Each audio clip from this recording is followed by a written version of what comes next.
What's going on, everybody? Josh Engleman for Awesemo.com, and these are my NBA DFS contenders for Wednesday, February 26th.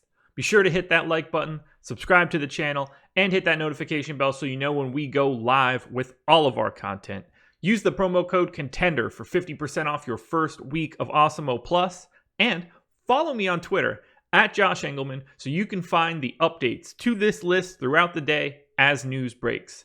Jonas Valanciunas is on the outside looking in today. Who will be the top 10 plays for Wednesday? I almost forgot the day, but find out now. Alrighty, coming in at number 10, we have Devin Booker. Now, the Suns are going to be without Kelly Oubre tonight. This isn't the best spot against the Clippers, but it's better than people probably think. They haven't been spectacular defensively as of late. It's a mild pace-up spot for the Suns. Booker plays monster minutes. I've got him in for 36. It could easily be more. 8,100 on FanDuel, 7,900 on DraftKings. I like him pretty much clear across the board. 1.3x multiplier on Super Draft is also in play.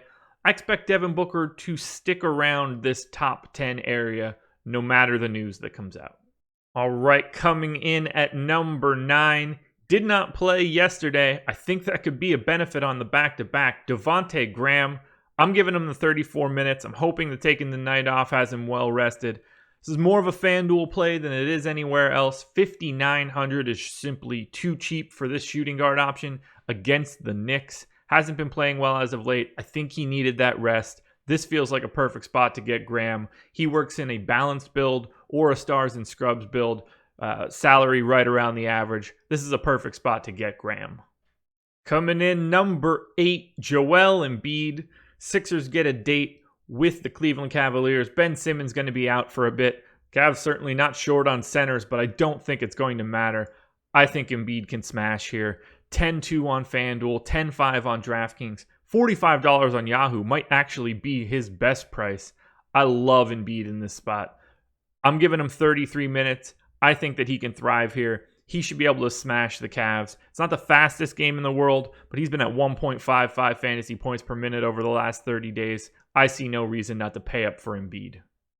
We're staying in Philadelphia, or I guess technically speaking in Cleveland, but Josh Richardson coming in, number 7, 34 minutes, 5,100 on FanDuel, 5,200 on DraftKings, only $14 on Yahoo. That is excellent. We don't have Ben Simmons right now. Josh Richardson is going to pick up ball handling duties. I know they want to give a little bit to Shake Milton or potentially Alec Burks, but Richardson is going to play massive minutes. 34 might even be pessimistic here. He hasn't been good as of late, but I think getting one of the primary guys off of the floor will be a benefit to Richardson, allow him to get back to his normal ways. He's underpriced for where he should be. I want to get him now before that price rises with Simmons out. All right, coming in number 6, we're back to Phoenix. Ricky Rubio, as I mentioned before. Suns are sans Kelly Oubre for tonight. 33 minutes for Oubre. Nope, 33 minutes for Rubio. We'll leave it in.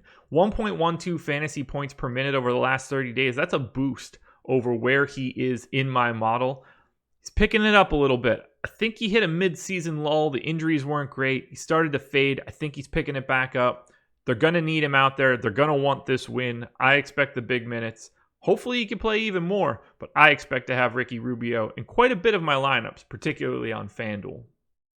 All right, if you're looking for a value play, this is the first of a few. Number 5, Trey Lyles.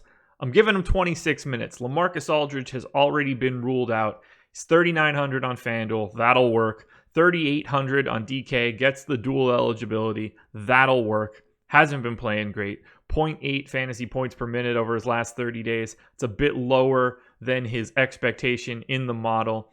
Dallas is a relatively neutral matchup. Not exactly fast. Defense is basically average. But for right now, this is a minutes play. Lyles could play more, potentially. They're not deep on the big man side of things. And at a sub 4K price tag, this is a spot where you want to take that risk. 32-point GPP goal on both FanDuel and DK seems pretty attainable for Lyles. Now, we are off to Memphis for number 4, Dillon Brooks. I'm giving him 30 minutes. They're going to need him. Jaren Jackson Jr. out. Brandon Clark coming off his 4-minute performance, he's now out. There's going to be enough minutes to go around, but it's not as if Brooks' minutes were ever up in the air. He's just going to be able to shoulder a little bit more of an offensive load. You get a matchup against Houston, the pace is going to be out of this world, and he's only 4,100 on FanDuel. Even 4,700 on DraftKings works. Because he's shooting guard and small forward eligible, you can put him anywhere. I love the idea of getting to Dillon Brooks. I expect him to be a key part of my lineups no matter how the news comes out.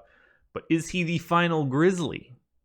Okay, coming in number 3, we're going back to San Antonio. DeMar DeRozan should see a massive increase in usage. Maybe not massive, but he gets to rule the roost with LaMarcus Aldridge out. I've got him in for 34 minutes at a 30% usage rate, 25, 6, and 5 for today. 6,900 on FanDuel looks amazing. 7K on DK with the same dual eligibility as Dillon Brooks. Really, really helps in your roster construction. I'm not really worried about Dallas. DeMar's like a 1.2 fantasy point per minute guy. Would you be surprised if he had a 50-point fantasy day with LaMarcus Aldridge out? I certainly wouldn't. Alrighty, guys, coming in number 2, back to Memphis. Bear with me on this one. It's Gorgui Dieng.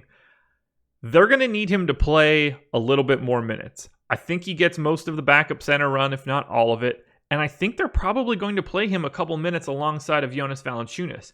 I've got him in for 25 minutes now. He's a 1.3 fantasy point per minute guy over his last 30 days. Even still, north of 1 in the baseline estimates. 4,500 on FanDuel, 5,200 on DK, 1.75x multiplier on SuperDraft. I'm here for it. I think he's a lower tier value play that works perfectly. The minutes are going to be there now. They don't have much choice. And if Joval gets into any foul trouble, that number could go even higher. They just don't have those kind of bodies right now with Clark and Jaren Jackson Jr. out. I'm figuring Gorgui Dieng is in this for the entirety of the day, no matter how much news comes out. All right, guys, before we get to number 1, head to the comments section once this video is over and be sure to list your number 1 contender for today's slate. I've got Jake Puddle, my man from San Antonio. He's played monster minutes every time LaMarcus Aldridge has been out, and I don't expect today to be different. I gave him 28. He's like a 1.2 fantasy point per minute guy, and at 28 minutes, 4K on FanDuel, 3,200 on DraftKings, flat min on Yahoo with a 1.8 multiplier on SuperDraft. You're playing him everywhere, and you're not even batting an eye. He's going to be the number 1 play all day, barring some really, really crazy news. Just get him in your lineups. Cash lock, no brainer. Get yourself Jake Puddle. There we have it. The top 10 plays for today. My DFS contenders. Once again, be sure to hit that like button. Subscribe to the channel. Hit that notification bell so you know when we go live. Use the promo code CONTENDER for 50% off your first week. And follow me on Twitter at Josh Engleman so you can get updates to this list throughout the day as news breaks. I will be on live before lock tonight with Fast Eddie Fear. We're going the extra 30 for Super Draft, so be sure to tune in there. I can give you the final update while I'm live. Best of luck tonight, and I will talk to you guys again tomorrow morning.